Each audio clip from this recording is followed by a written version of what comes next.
All right, Rambo helicopter. Bill, with your knowledge and understanding of helicopters, pretty limited. What's your take on helicopter scenes in the Rambos? Well, I always loved them, obviously. This is what I'll say about, not specifically Rambo, I'll just say in general in movies, is when somebody's getting chased and then they run over and just start up a helicopter like it's a fucking car, and then they just drive away. That's the fucking most hilarious thing, especially if it's like a turbine engine, like a jet engine. Like, there's a whole startup procedure that I've watched. You should check it out. Look up A-Star 350 startup procedure.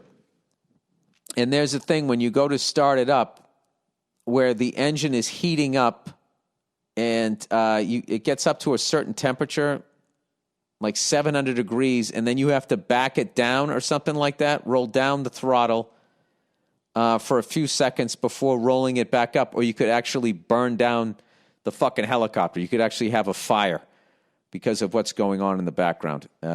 So whenever I watch one of these movies and somebody gets in, even if you fly what I fly, there's a whole startup procedure, especially if the fucking engine is like ice cold, and you got to let the belts roll up. You got to let you roll up the power. They got a tension. The clutch light has to come out. There's a whole startup procedure. I mean, you can fucking do it.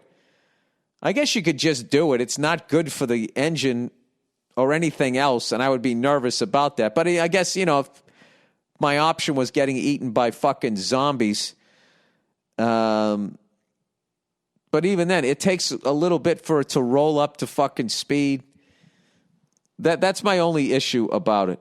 And then also, whenever they shoot out the fucking tail rotor and then the person just spins and spins and spins and spins and spins, any helicopter pilot, unless they were brand new, the second you start spinning is you roll down to the detent is what they call it. So then it's basically like putting it in neutral. So now what's keeping the main rotor turning is the ship falling rather than the torque of the engine. So whatever, you've rolled down to neutral. So neither one of those, the tail rotor not working now and the main rotor still spinning, you're not dealing with the engine turning that anymore. So there's no torque wanting to turn the ship in the opposite direction that the main rotor's turning. Jesus Christ. So yeah, you would roll down, and then with your pedals, what you had left from the they shot it out. So then you don't have that. Maybe you would. I don't know. I've never had my tail rotor shot out. So anyway, it's just you know what? I talked long enough that you ended up learning what little I know about fucking helicopters. I know more than the average person, but I don't know shit. And that is a great way to go in life. Just know you don't know shit, because then you'll be open to learn new shit. By the way, Mrs. Jones was written by a guy named, or was performed, I should say, by Billy Paul. And I actually went down a rabbit hole listening to that guy, and I learned about some other singers that I had never heard of. Like if you Google Billy Paul, he talks about the singers that he was influenced by. And what's really cool is it's really a lot of female singers, because he feels that they did more with their voices, which I thought was really interesting. And then he brought up this guy. Where the hell is he? Let's see here. Nina Simone, Johnny Mathis, they all had a style, silkiness. And then there's a guy, Jesse Belvin. He said, one of my favorites, they used to call him Mr. Easy, Jesse Belvin. And this guy helped write Earth Angel. And unfortunately, he did a show in Arkansas. He died when he was 27. Got into a head-on collision in a car. And back then, those cars were just, the engine just went right into your fucking chest.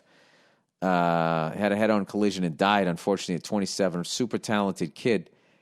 He did a mixed-race show. Him and another, I think, African-American act, and these old racist white dudes showed up, yelled a bunch of shit at the stage, which was the N-word and a bunch of other ugly shit, and then were kept pleading with the white kids to get up and leave. And there's a theory that he had his tires slashed, and that's what caused the accident. And if that's fucking true, man, what kind of a fucking human being could do that to somebody, like, and feel no guilt about it. And at the end of their life, you know, if you have any sort of belief in any sort of a high power, not think that you're going fucking directly to hell for that one. Fucking brutal. So, I don't know. I got to tell you, I wish I was better at writing scripts, because to me, that's like, there's a fucking movie and a half there. Like, what happened? Like, no investigation, just, I don't know. How the fuck did they figure out all these years later, or did people know back then that it was possibly the tires were slashed? I don't know. There's something to possibly look up. Jesse Belvin, Jessebelvin. All right, that's the podcast, everybody. Thank you so much for listening. It's so great that sports are back.